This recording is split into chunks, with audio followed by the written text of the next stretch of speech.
Hello friends, नमस्कार। आप सभी को नमस्कार, सभी का वेलकम इस क्लास में। You all are welcome to this class. Live class में जितने स्टूडेंट्स ऑलरेडी ज्वाइन कर चुके हैं, क्विकली वो कंफर्म करें आपका audio video is okay. Please confirm quickly. I wait for your confirmation. Quickly confirm कर देंगे आपका ऑडियो वीडियो इज ओके। तो जैसे ही आप कंफर्म करेंगे I will be able to start.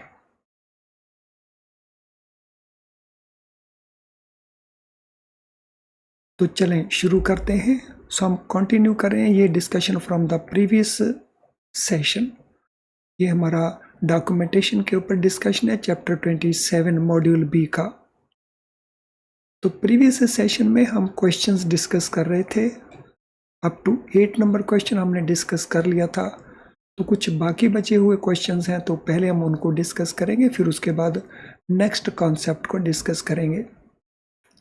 What action should be taken if certain documents are found to be understamped? मेरी request है आपसे, अगर आपने इससे पहले वाला लेसन वॉच नहीं किया है तो पहले उसको वॉच करिए और फिर इसको शुरू करें। What action should be taken if certain documents are found to be understamped? अगर कुछ डॉक्यूमेंट्स अंडरस्टैम्प्ड पाए जाते हैं तो उस केस में क्या किया जाना चाहिए? Document must be destroyed and re-executed. Documents are no longer admissible as evidence. The required stamp duty and penalty should be paid. The document must be submitted to the central government for review. तो देखिए इनमें कौन सा option आपको correct answer लगता है। सो सभी options को केयरफुली रीड करें।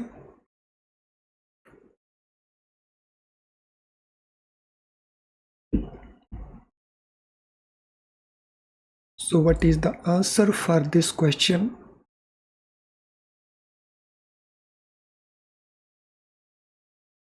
So answer here will be C. Required stamp duty and penalty should be paid. Because required stamp duty और उसके साथ जो रिलेटेड पेनल्टी है वो पे करके वो डॉक्यूमेंट जो अंडर स्टैम्प्ड है वो प्रॉपरली स्टैम्प्ड बन जाएगा, and then we will be able to make use of that in a court of law, say to file a suit.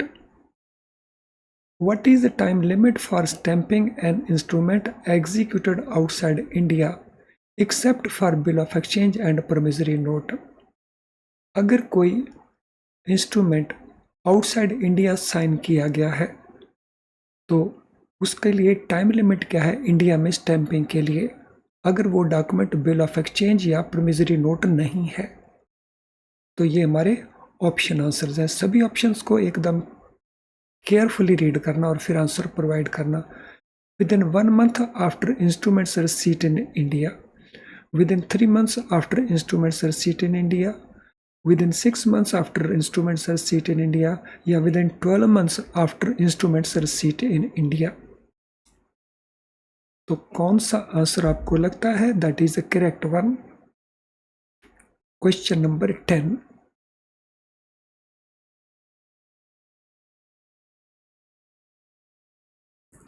So which answer is correct question number 10 के लिए?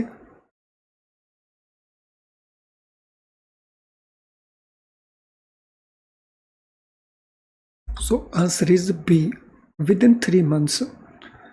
तो अगर document outside India sign हुआ है और उसको use हमने करना है इंडिया के अंदर, जैसे पावर ऑफ अटॉर्नी, तो उसके ऊपर इंडिया में स्टैंपिंग भी मैंडेटरी रिक्वायरमेंट है, और उसके लिए जो टाइम लिमिट है it is 3 months from the date जब वो डॉक्यूमेंट फर्स्ट टाइम इंडिया में रिसीव हुआ। Question 11। What does section 19 of Indian Stamp Act specify regarding bill of exchange and promissory note drawn or made outside India? अगर कोई bill of exchange है या promissory note है तो उसके ऊपर स्टैंपिंग करने की रिक्वायरमेंट क्या है according to Indian stamp act section number 19? तो ये हमारे ऑप्शन आंसर्स हैं। Stamp duty is exempt for such instruments, stamping is optional for such instruments, Instrument should be stamped within 3 months after its receipt in India. The first holder in India should affix the appropriate stamp and cancel it. तो इनमें से कौन सा option हमें correct लगता है? Question number 11. तो क्या आंसर बनता है क्वेश्चन नंबर 11 के लिए?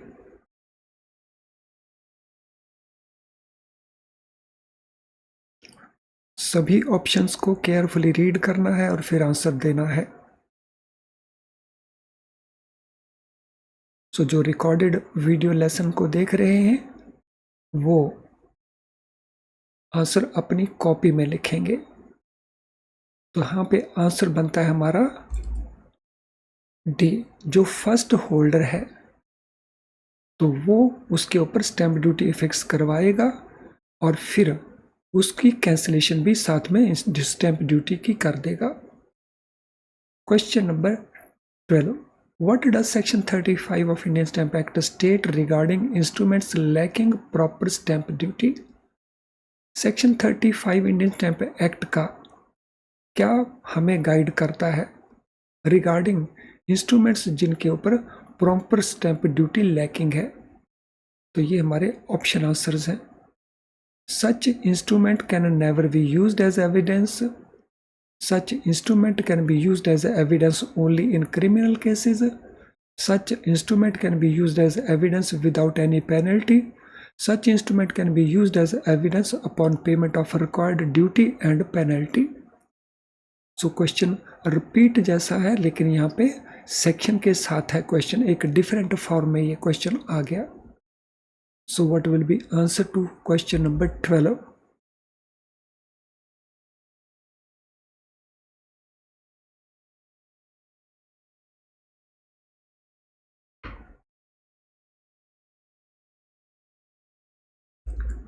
सो क्वेश्चन नंबर 12 में हमारा आंसर बन जाता है डी. उस इंस्ट्रूमेंट को एविडेंस लिया जा सकता है लेकिन कब? उसके ऊपर प्रॉपर स्टैंप ड्यूटी पे करके और साथ में जो पेनल्टी बनती है वो पेनल्टी पे करके. What is a penalty for understamped document for certain central subjects after 18 April 2006? Penalty कितनी है अंडरस्टैम्प्ड डॉक्यूमेंट्स के ऊपर कुछ सेंट्रल गवर्नमेंट प्रेस्क्राइब्ड डॉक्यूमेंट के केस में इस पर्टिकुलर डेट के बाद? They cannot be revalidated under any circumstances. They can be revalidated without any penalty. They can be revalidated upon penalty of required stamp duty only. They can be validated upon payment of required stamp duty and any penalty. हम बात कर रहे हैं यहाँ पे जो central government जिन document के ऊपर स्टैंप ड्यूटी प्रेस्क्राइब करती है. तो 18 अप्रैल 2006 के बाद इस पोजीशन में क्या चेंज आया? Question 13. What will be the answer? Question 13 का आंसर बनेगा कि उनको रिवैलिडेट किया जा सकता है. सो 18 अप्रैल 2006 से पहले देयर वाज ए प्रोविजन कि उनको रिवैलिडेट नहीं किया जा सकता, लेकिन इस डेट के बाद the provision have been changed. तो उसके मुताबिक option D becomes applicable. In the context of stamping, what is the purpose of section 12 of Indian Stamp Act? Indian Stamp Act की जो section 12 है उसके मुताबिक जो stamping से related purpose क्या है? It defines the type of document which requires stamping. It outlines the penalty for using counterfeit stamps. It specifies the value of different adhesive stamps. It mandates the cancellation of adhesive stamps to prevent reuse. तो question 14 हमने बताना है stamping के context में purpose. Question number 14. What shall be the answer?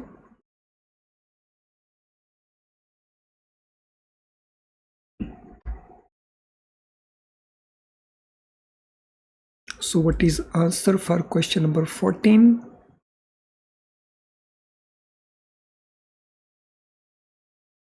So question 14 के लिए answer बनता है डी. Mandates ये सेक्शन इंस्ट्रक्शन देता है, प्रेस्क्राइब करता है कि अगर वो एडहेसिव स्टैंप है यानी चिपकाने वाला स्टैंप है तो उसको कैंसिल करना मैंडेटरी रिक्वायरमेंट है, ताकि उसका रीयूज, ताकि उसको दोबारा से यूज नहीं किया जा सके। What category of laws do stamp duty law belong to? जो स्टैंप ड्यूटी के लॉ हैं वो किस कैटेगरी को रिलेट करते हैं? लीगल प्रोसीजर लॉ को, कॉन्ट्रैक्ट लॉज को, रेवेन्यूज लॉ को, या प्रॉपर्टी लॉज को? तो स्टैंप ड्यूटी का जो लॉ है वो इनमें से किस कैटेगरी को बिलोंग करता है? Question number 15। So what is the answer for this question?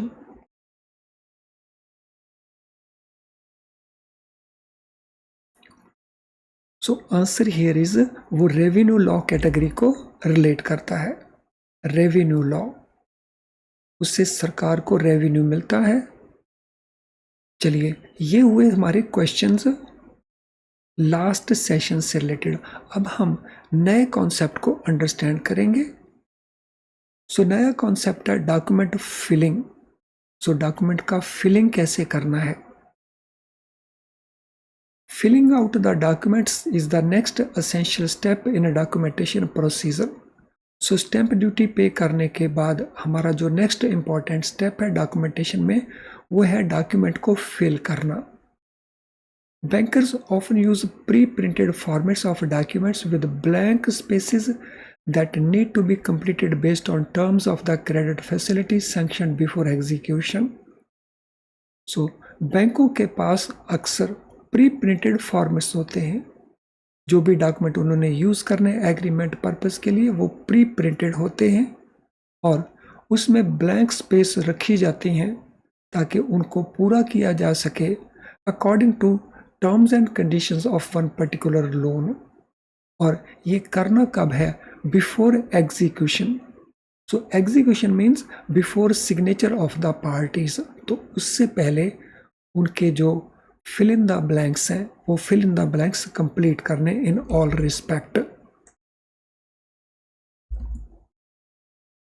It is important to ensure that all blank fields are filled appropriately and any non-applicable option should be deleted. तो ये सुनिश्चित करना important है, ज़रूरी है कि जितने भी ब्लैंक फील्ड्स छोड़े गए हैं उनको एप्रोप्रिएटली फिल करना है और अगर कोई नॉन एप्लीकेबल ऑप्शन है तो उसको डिलीट करना है, यानी उसको एज इट इज़ ओपन नहीं छोड़ना है।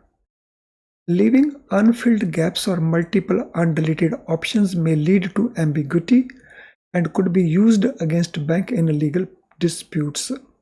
तो अगर हम जो अनफिल्ड गैप्स हैं वो छोड़ देते हैं या हम डिलीट नहीं करते ऑप्शंस को, जो मल्टीपल ऑप्शंस हैं, तो उस केस में एम्बिगुटी हो सकती है। और अगर एम्बिगुटी है तो उस एम्बिगुटी का बेनिफिट लीगल डिस्प्यूट के अंदर हमारा बोरर उठाने की कोशिश कर सकता है। Once a document is executed, it becomes a binding contract and any subsequent filling or alteration by bank without consent of executant will render it invalid. एक बार एक डॉक्यूमेंट अगर साइन हो चुका हो तो ये एक बाइंडिंग कॉन्ट्रैक्ट बन जाता है। उसके बाद अगर सब्सिक्वेंटली कुछ फिल किया जाता है या ऑल्टर किया जाता है वो भी बोरर की कंसेंट के बगैर, तो उससे वो डॉक्यूमेंट इनवैलिड बन जाएगा। तो उस डॉक्यूमेंट को इनवैलिड बनने से रोकने के लिए ज़रूरी है कि हर एक पार्ट को प्रॉपरली फिल इन किया जा सके। Completing the document without any alteration, overwriting or cutting is essential. So document जब कंप्लीट किया जाए तो इस बात का ध्यान रखा जाए कि उसमें कोई ऑल्ट्रेशंस ना हो, कोई ओवरराइटिंग्स ना हो, कोई उनमें कटिंग्स ना हो। अगर इनमें से कुछ है तो फिर that should be authenticated by the borer, तो बोरर उसको ऑथेंटिकेट करें। डॉक्यूमेंट फाइलिंग के अंदर और कौन कौन से एस्पेक्ट्स हैं? Overwriting should be scrupulously avoided as it can create a dispute. तो डॉक्यूमेंट में कहीं पे भी जहाँ पे भी फिल इन किए जा रहे हैं तो ओवरराइटिंग नहीं होना चाहिए। सो अगर कुछ चेंज करना है तो जो ऑलरेडी रिटन है दैट शुड बी डिलीटेड, और कुछ भी नया लिखना है वो फ्रेश बेसिस के ऊपर नया लिखा जाए। And it should be followed in all circumstances. Scrupulously means in any case if any alteration is necessary that should be made in cutting and rewriting the content to avoid confusion। तो जैसा मैंने already कहा है, अगर कोई ऐसी alteration है जो कि इम्पॉर्टेंट है, जिसके बगैर काम नहीं चल सकता है, तो उस केस में क्या करना होगा? That should be made by cutting. उसको पहले कटिंग करेंगे और फिर रीराइट करेंगे कंटेंट टू अवॉइड कन्फ्यूजन, और फिर साइन करवाएंगे बोरोर के। Entire document should be filled using the same ink, same handwriting, and by same person in a single sitting। तो this is very very important। तो पूरे के पूरे डॉक्यूमेंट को जब फिल इन किया जाएगा तो सेम इंक में फिल किया जाए, सेम हैंडराइटिंग में फिल किया जाए, सेम पर्सन उसको फिल करे, और वो भी सिंगल सिटिंग के अंदर। क्योंकि अगर ऐसा नहीं किया जाता तो डॉक्यूमेंट में डिफरेंट इंक्स होंगी या डिफरेंट हैंडराइटिंग्स होंगे या अलग पर्सन उसको एक समय के ऊपर पूरा नहीं करता, तो उसमें वेरिएशंस हो सकती हैं, और उन वेरिएशंस का बेनिफिट कल को हमारा बोरर उठाने की कोशिश कर सकता है। Otherwise there might be suspicion, नहीं तो डाउट हो सकता है कि डॉक्यूमेंट को फिल किया गया था आफ्टर एग्जीक्यूशन। तो अगर इस इंस्ट्रक्शन को फॉलो नहीं किया जाता सो ये इंस्ट्रक्शन, तो कल को सस्पिशन हो सकता है, कल को डाउट हो सकता है कि डॉक्यूमेंट को फिल किया गया था after execution. No execution, so execution होता है डॉक्यूमेंट को जो कनेक्टेड पार्टीज हैं, एप्रोप्रिएट पार्टीज हैं, उनके द्वारा साइन करना। After filling the documents, the next step is execution or signing of the document। तो एक बार डॉक्यूमेंट फिल हो गया प्रॉपरली तो अगला स्टेप है उसका एग्जीक्यूशन करना, मीन्स उसको साइन करना। It is crucial to ensure that signature in the document match signature as provided in the loan application। So this is something really very very important।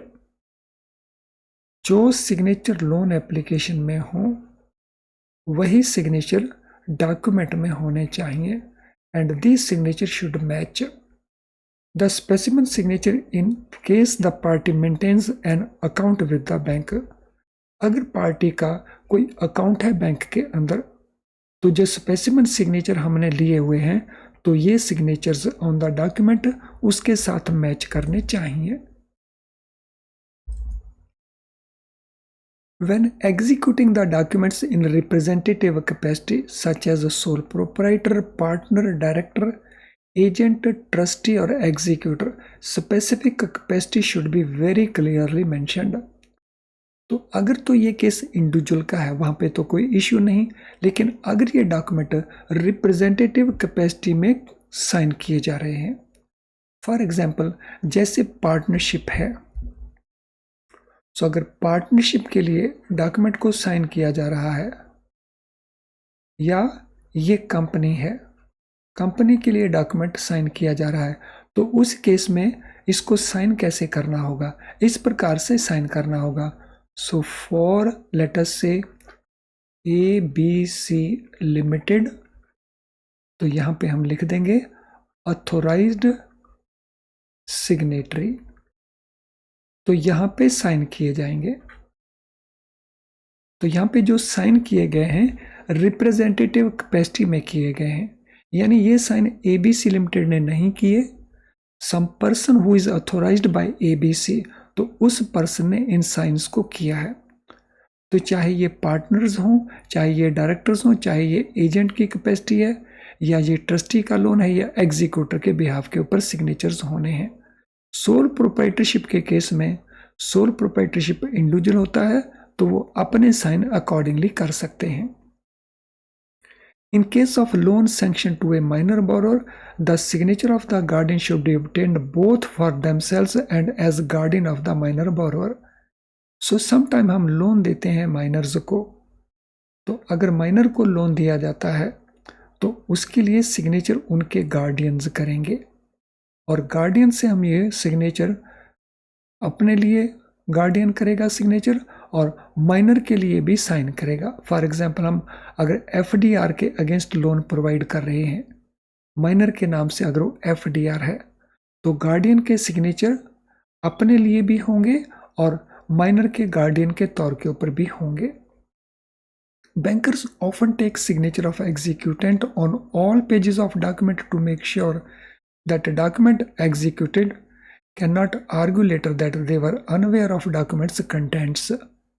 आमतौर के ऊपर बैंक्स क्या practice follow करते हैं, वो सभी पेजेस के ऊपर सिग्नेचर्स ले लेते हैं। इसका बेनिफिट क्या होता है? इसका बेनिफिट ये होता है कि एग्जीक्यूटेंट यानी हमारा बोरोर कल को ये आर्ग्यू नहीं कर सकता कि उसने सभी पेजेस के जो कंटेंट्स हैं उसके बारे में उसको जानकारी नहीं थी, यानी उसने सभी कंटेंट्स को ठीक से पढ़ लिया था और उसके बाद उसने साइन किया था। तो ये claim executant in a court of law नहीं ले पाता। फिर friends, before we move further, this is important information for you. Free live class, is it enough to pass the exam? बहुत सारे स्टूडेंट इस क्वेश्चन को पूछते हैं।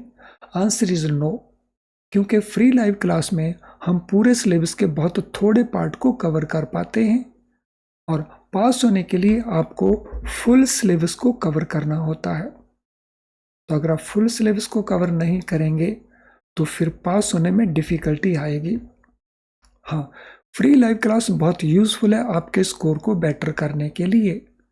अगर आपका स्कोर 45 है, 46 है, 48 है, अगर आप अपने दम पे इतने मार्क्स ले लेते हैं तो फिर फ्री लाइव क्लास आपको एक्स्ट्रा मार्क्स दिलवा करके आपको पास करवाने का हेल्प करता है। फुल फ्लेज्ड सिलेबस को कवर करने के लिए अगर आप IIBF बुक को यूज़ कर रहे हैं तो आपको अगर ये पता नहीं चल पाता कि उसमें क्या करें क्या छोड़ें, या उसमें से कई कंटेंट्स को आप अंडरस्टैंड ही नहीं कर पाते, या उसके अंदर तो प्रैक्टिस क्वेश्चंस ही बहुत कम हैं, तो आपकी प्रैक्टिस नहीं हो पाती, तो इन सभी इश्यूज़ को सॉल्व करने के लिए आप यूज़ कर सकते हैं हमारे best quality very low priced video lessons. इन वीडियो लेसन्स में हर एक कॉन्सेप्ट को प्रॉपरली एक्सप्लेन किया होता है, चैप्टर वाइज, मॉड्यूल वाइज। इसके साथ अगर आप हमारे क्वेश्चन बैंक को यूज़ करते हैं तो फिर आपकी बहुत सारी प्रैक्टिस भी हो जाती है, और ये दोनों चीज़ें मिल करके आपको बेटर स्कोरिंग में बहुत हेल्पफुल होती हैं। और ये सब कुछ अवेलेबल कहाँ पे है? So it is available in our app. So हमारी ऐप को आप इंस्टॉल करें तो उसके स्टोर सेक्शन में जाएं और वहाँ पे जो रिलेटेड कोर्स है उसके कंटेंट को यूज़ करें। तो चलिए अगले पार्ट के ऊपर चलते हैं। एग्जीक्यूशन को हम कंटिन्यू कर रहे हैं।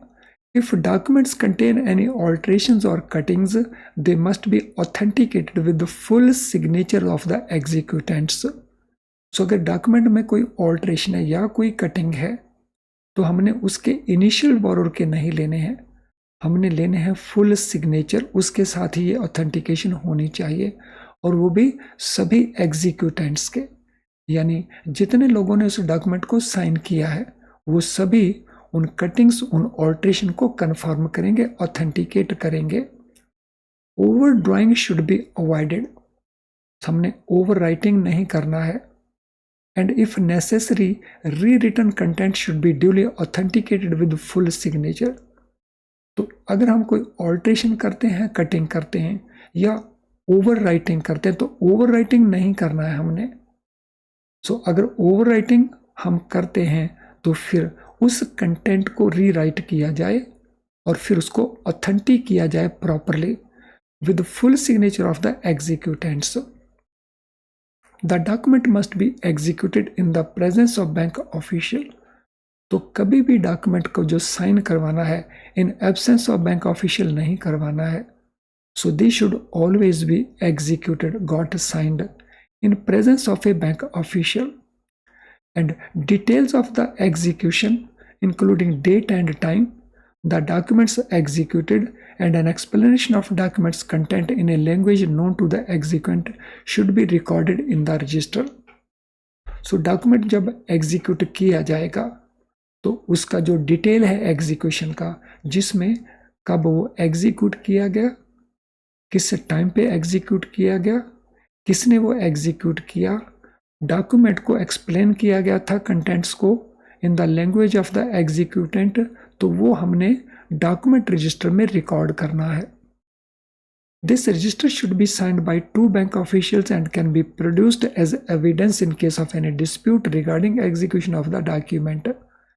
तो ये रजिस्टर 2 बैंक ऑफिशियल साइन करें, क्योंकि इसको प्रोड्यूस किया जाना पड़ सकता है एविडेंस के पर्पस के लिए, अगर बोरोर डिस्प्यूट करता है कि उसने इन डॉक्यूमेंट को साइन नहीं किया है। So there is a common misconception that if banker's signature is witnessed on demand promissory note, it becomes a bond.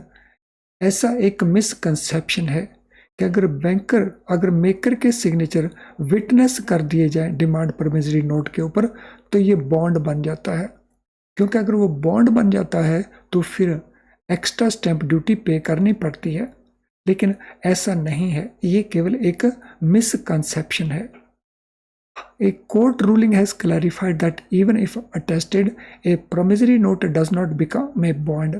तो मैसूर हाई कोर्ट का ये केस है 1972 का, तो जिसके मुताबिक ये जजमेंट है, ये क्लैरिफिकेशन है कि प्रोमिसरी नोट के ऊपर अगर विटनेसिंग भी कर दिया जाए, उसको अटेस्ट कर दिया जाए, तो भी वो प्रोमिसरी नोट ही बना रहेगा, वो बॉन्ड नहीं बनेगा, यानी उसमें एक्स्ट्रा स्टैंप ड्यूटी की रिक्वायरमेंट नहीं बनेगी।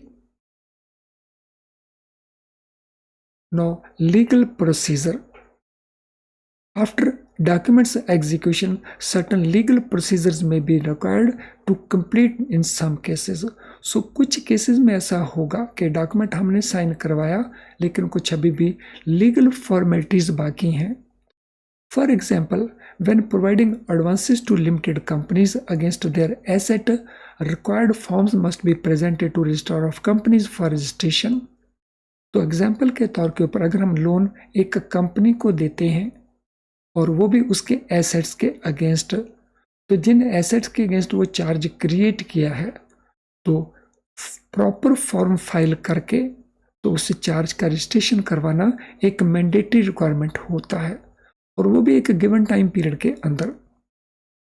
Similarly, creation of registered mortgage deed must be presented for registration before registrar of assurances within 4 months of execution. तो इसी प्रकार से जैसे होम लोन है, होम लोन में अगर हम रजिस्टर्ड मॉर्गेज करवाते हैं, इक्विटेबल मॉर्गेज नहीं, रजिस्टर्ड मॉर्गेज, तो मॉर्गेज डीड को हमें प्रेजेंट करना होगा रजिस्ट्रेशन के लिए बिफोर सब रजिस्ट्रार, जिसको हम रजिस्ट्रार ऑफ अश्योरेंसेस कहते हैं, और इसके लिए हमारे पास टाइम अवेलेबल होता है 4 months का from date of its signatures. Failure to observe these procedures could result in bank losing priority over the security, and documents may not be admissible as evidence before competent authority. तो अगर हम इन procedure को complete नहीं करते, if we fail in completing these procedures, तो उसका result क्या रहेगा? Bank can lose the priority over the security, यानी बैंक अनसिक्योर्ड क्रेडिटर बन सकता है, और ये भी हो सकता है कि डॉक्यूमेंट को एडमिट ना किया जाए as evidence by the competent authority. तो this all are the precautions, और इसके बाद शुरू होंगे हमारे क्वेश्चंस। अब क्योंकि इस सेशन का हमारा टाइम ओवर हो रहा है, तो ये जो सारे क्वेश्चंस हैं इनसे रिलेटेड, ये हम अगले सेशन में डिस्कस करेंगे। And meanwhile I would like to share with you, आज के लेसन के साथ अगर आपका कोई क्वेश्चन बाकी है तो आप उसे इस वीडियो के कमेंट बॉक्स के अंदर टाइप कर देना, हम वहाँ से सूटेबली इसको आंसर कर देंगे। इसके अलावा अगर आपकी कोई और रिक्वायरमेंट है तो उसके लिए ये हमारा ईमेल आईडी है, तो यहाँ पे आप हमें मेल कर सकते हैं, या हमारी ऐप का जो मैसेज बॉक्स है, अगर आपने हमारी ऐप को इंस्टॉल किया हुआ है तो आप उसके मैसेज बॉक्स में भी अपने मैसेज को पोस्ट कर सकते हो। We will suitably reply that. आज का सेशन अगर आपको यूजफुल लगा तो मेरा रिक्वेस्ट आपसे रहेगा कि इसको लाइक करें और इसके लिंक को शेयर करें with your other friends. Channel अगर आपने अभी तक सब्सक्राइब नहीं किया है तो मैं रिक्वेस्ट करूंगा कि उसको सब्सक्राइब करिए, वो भी बेल आइकन के साथ, ताकि आपको हमारी सारी नोटिफिकेशंस ऑन टाइम मिलती रहें और आप किसी भी क्लास को मिस ना करें। तो चलिए अब वाइंड अप करते हैं इस सेशन को। अगले सेशन में हम जो क्वेश्चंस हैं आज के डिस्कशन वाले, तो उनको डिस्कस करेंगे।